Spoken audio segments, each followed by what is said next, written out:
40th of January, which I remember because it was a Wednesday, and a Wednesday is the day that we have what they call a Policy Formulation Committee meeting, which is headed by the Prime Minister. And at that meeting, you have the Governor of the Central Bank, the inspector, I don't think of inspector of financial institutions, perhaps not, but certainly ministers of energy, permanent secretaries. So there would be senior persons that would attend that meeting. So I knew it was the Wednesday. So when I came into my office that morning, I saw this letter on my desk, and it was faxed from the central bank. And honestly, I could not make. I didn't know what to make of it. Once is saying we are very liquid. We have assets worth a lot, but we have a temporary liquidity crisis, that the global financial crisis is affecting us, and that we are asking. The letter was addressed to the governor of the central bank, and they're asking the governor if they can give them assistance. So I couldn't quite know what were they saying. They weren't very clear. So I left there. And I went to the meeting, which started around 9, and I sat next to the governor, and the governor asked me, "Did you see the letter that I put on, had faxed to your office?" I said, "Yes, I saw it." Then he looked at me in a very quizzical way, because I didn't know what I was supposed to make of the letter. So he said to me, well, he looked a little puzzled and a little concerned, to be honest. He said, "Well, anyhow, when the meeting is over, I need to speak to the Prime Minister."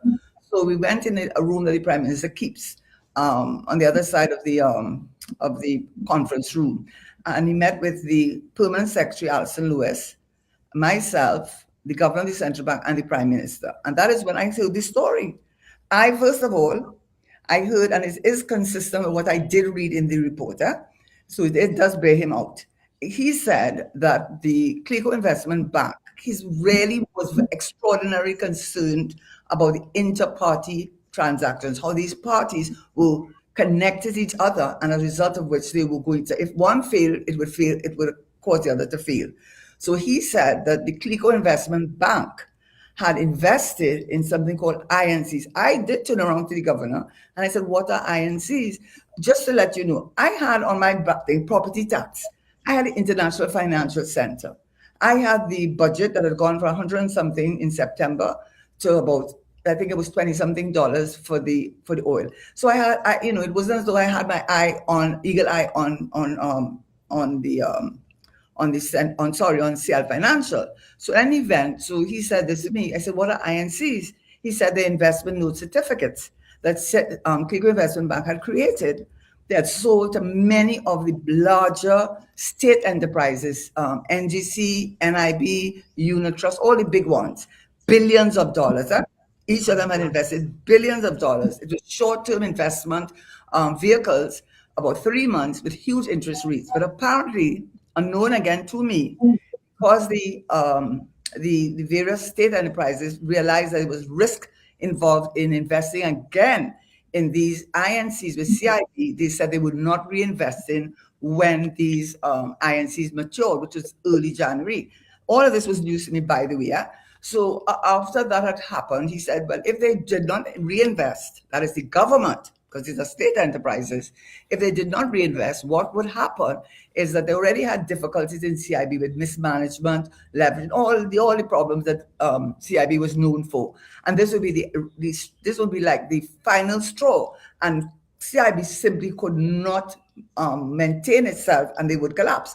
And the consequence of that collapse is that it would affect CLICO, because CLICO was borrowing heavily from CIB. So this is what I knew. So when I was told that, then I was told that one of the CLF executives, whose name I prefer not to call, just because I just don't want to call his name, it's not really important. He went to the home of Mariano Brown to ask him if he could convince the government to reinvest in these INCs because of the impact it would have on the bank. So this is what I was saying for the first time. Now remember, there's Alison Lewis in the room, so she can always verify what I've said, by the way, right? So when the Prime Minister heard that, when he was told that, he called Mr. Brown in the room and asked him. And Mr. Brown said, yes, that was true. Then I asked him, well, why haven't you said anything to me? Why did you say anything to me? He said, well, I was going to tell you. He was going to tell me after he told the PS. He told the PS, but not me. So at that point in time, we understood that the INCs were important. So what the Prime Minister did do, which is something people don't understand, Prime Minister never ever told me, whether it was ACU or CLF, he never told me what to do. I guess he wanted to see what I would do. I don't know why he never would instruct me. but he never gave me rubber stamps. He told me, Minister, I want you to meet with CLF executives on Friday.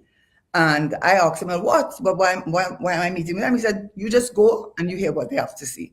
So on the Friday, I think either the permanent secretary or the governor, but somebody from the ministry was at that meeting, and they had the CLF executives. And when I went to them, they said they wanted essentially an unsecured loan, meaning that they wanted the government to give them billions of dollars and they would not have it secured. There would be no assets backing it. And I asked them, well, I said, that's not going to happen. That's not going to happen. I said, I am going to take taxpayers' funds, by which time I had an understanding what was going wrong with CIB.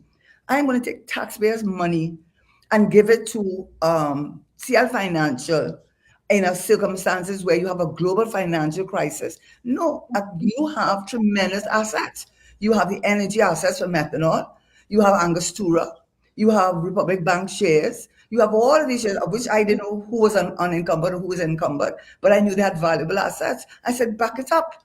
I said, and I didn't give a direct answer because I wasn't sure what the Prime Minister would have said in any event. But I did say that the condition of the loan would be that you have to secure the loan. And if you have any doubt, that that is what had to have happened when I know I'm going tangentially from this, but it's to make the point. On the 31st of January, when the MOU was signed, Mr. Dupree had a meeting with CLF executives.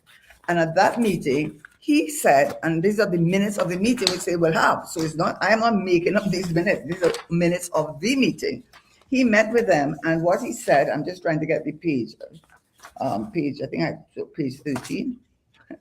Anyway, he said to them that he was talking about the MOU, but the MOU was such a disgrace, which I will speak to later.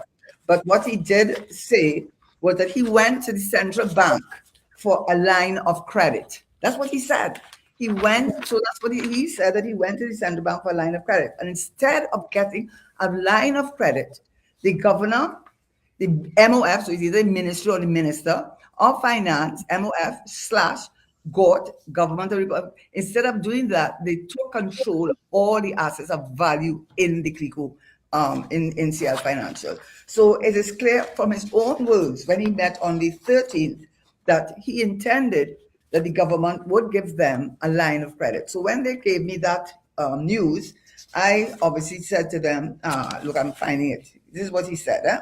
On the 5th of February, this is the second meeting they had, he said the chairman, that's Mr. Dupree, informed the meeting that in his letter to Central Bank, he requested a line of credit for CLICO.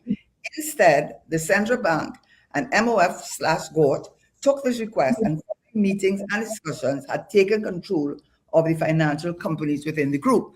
So the point of the matter, which is what I'm saying, is they came together without security. So a linchpin of the MOU, which I did not draft, but I certainly had final oversight with other members of the Ministry of Finance, was one thing had to be in that MOU, that they had to, we had to lend the money, but lending the money backed by assets of value. That was the condition.